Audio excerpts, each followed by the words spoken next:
We have no evidence that enough magma pressure is present. We are seeing degassing at the KayOne crater and the surrounding area. This is the RUV camera. You can see that in the old place on the left, you have some fumaroles. That was there always. But this is new, what we are seeing in the KayOne at the topest part of it. And we are seeing also the rise in the GPS data, that swelling of the ground. The gases practically are present now, leading to the rift valley that is formed there. We have also enough earthquakes to make the magma, which is a non-Newtonian fluid, to be able to flow freely. And first the gaseous part of it, and then like a shaking of a ketchup, the liquid part, the fluid part of it will rise to the surface. We are seeing the ground opening up. This is the earthquakes.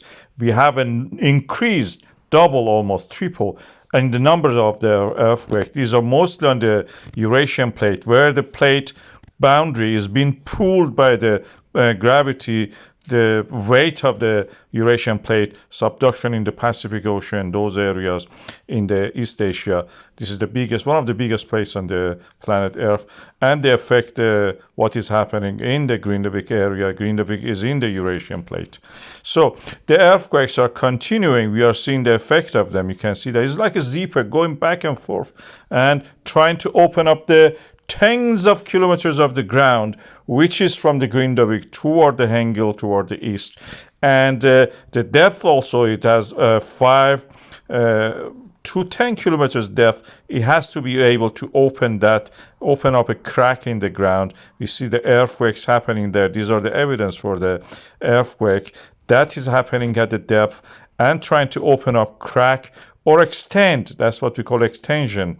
That extension happening, so we'll be able to have eruption like what we had in the January 2024 in the area of the Sunuka crater near the north, near the Grindavik. Also, this is the second scenario near the Grindavik, what we had in the form of the eruption in that time, and also in the recent eruption in the Hagofell. Most likely, probably we will have it in the north, as we see the degassing at the KayOne. The hazard map, the risk assessment is the same as before. This is what the Icelandic Meteorological Office is actually asserting, and this is the latest update by them. I have described what they said, and I have added to my own information on that, analysis and information to that. And the eruption is imminent. We are seeing degassing. We are seeing the increase in the number of the earthquakes, 200 against the 60 from last week. And now, more than ever, we are close to have an eruption in that area. Very close now. Degassing has started. Enough pressure is built up.